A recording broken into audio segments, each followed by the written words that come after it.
Sir, to be fair to you, you've been consistent in all of your testimonies that the reason why artillery support was not given is because you did not know the coordinates. You followed the rules and protocols of the AFP. You never mentioned in any of your testimonies that it was because of the peace talks or that the danger of the MLS thinking that they're being attacked. This never came into your considering whether or not to order the artillery support. Am I correct there, sir? So the reason why I did not order for the artillery fires is the one that you mentioned before. As far as the peace process is concerned, although that is one of the mission given me by higher headquarters, that is to support, specifically now that the BBL has already been passed in Congress, is to support the normalization. But during that incident, it did not come to my mind about the peace process. That it did not come to my mind that it may derail the peace process. What comes into my mind is what would be the effect of firing that artillery, considering all the things that you made mention, Your Honor. Civilians, whether friendly fire. Yes, sir. Okay. So, and that is how a commander is supposed to think. Because whether to consider or not the peace talks is a decision of the civilian leadership, not of the commander.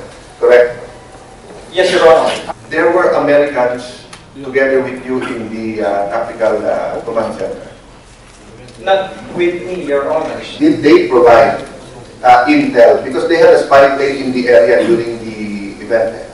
I was not informed, Your Honor. So wala po silang inform sa iyo. I was not informed, Your Honor. So blind po yung pag sinabi niyang fire. Ibig sabihin hindi niya sinabing, General, we have, they didn't show you or your people na ito po yung television, ito po yung coordinates, we have a live feed or we have a delayed pictures being sent and this will help you.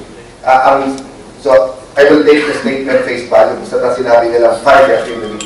During that time, Your Honors, I am not aware of any intelligence support coming from the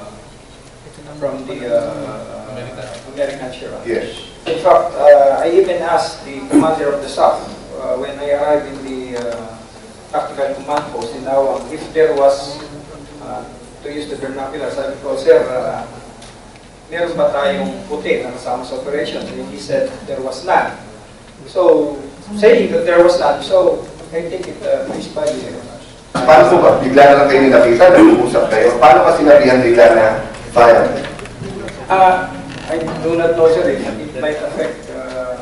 Okay, I can discuss it more extensively. Yeah, if you do it in executive session or if there's an opportunity, it wasn't in the context of giving you real-time intel and saying fire and which will clear your conscience of any of your concerns, civilians, friendly fire, etc. Wala pong gano'n. None, Your Honor. Okay.